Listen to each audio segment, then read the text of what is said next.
শেষ হলো সর্বদলীয় বৈঠক। বাংলাদেশ নিয়ে আলোচনা হয়েছে, বিরোধীদের বাংলাদেশ সম্পর্কে সমস্ত তথ্য দেওয়া হয়েছে। দিল্লিতে বাংলাদেশ নিয়ে যে সর্বদলীয় বৈঠক চলছিল সেই বৈঠক শেষ হলো। ভারত সরকার সিদ্ধান্ত নিয়েছে শেখ হাসিনা মোটামুটি আপাতত এক দুদিন এখানে থাকতে চান, তিনি সেখানে থাকুন।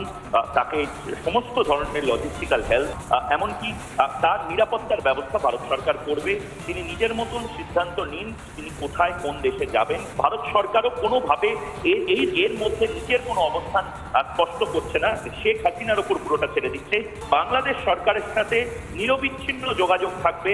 নতুন যে সরকার, সেই সরকারের সাথে কোনো ধরনের কোনো কূটনৈতিক পরিবর্তন ভারতের হবে না। স্পষ্ট ভাষায় জানিয়ে দেওয়া হয়েছে পার্লামেন্টে অর্থাৎ সংসদে এই বাংলাদেশে কি হচ্ছে, কেন হচ্ছে, ভারতের অবস্থান কি, বা শেখ হাসিনা সরকারের পতন নিয়ে কি বলা হবে, এই নিয়ে কেউ কোনো মন্তব্য বা আলোচনা করবে না।